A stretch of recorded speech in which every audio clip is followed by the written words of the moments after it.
শেখ হাসিনাকে ফেরাতে ভারতের ইতিবাচক সাড়া পাওয়া যায়নি মন্তব্য করে পররাষ্ট্র উপদেষ্টা মোহাম্মদ তৌহিদ হোসেন বলেছেন, শেখ হাসিনাকে ফেরত দেওয়ার বিষয়ে ভারত পরীক্ষা নিরীক্ষা করছে। সকালে রংপুর সফরে সার্কিট হাউস প্রাঙ্গণে সাংবাদিকদের তিনি কথা বলেন। এ সময় পররাষ্ট্র উপদেষ্টা আরও বলেন, তারেক রহমানের দেশে ফেরার বিষয়ে তার মন্ত্রণালয়ের কাছে কোনো তথ্য নেই। আর আরাকান আর্মিদের হাতে জেলে আটকের ব্যাপারে সরকারের পক্ষ থেকে পদক্ষেপ নেওয়া হচ্ছে বলেও জানান তিনি।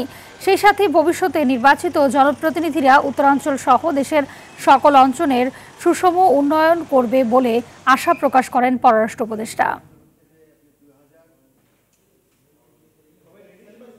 তো আমরা ইতিবাচক কোনো সাড়া এখন পর্যন্ত পাইনি, দেখা যাক কি হয়।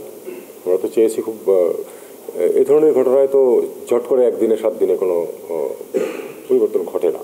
একটা রিয়েকশন আমরা দেখেছি সেটা হলো তারা পরীক্ষা নিরীক্ষা করে দেখছে, এরকম একটা কথা আসছে আমাদের।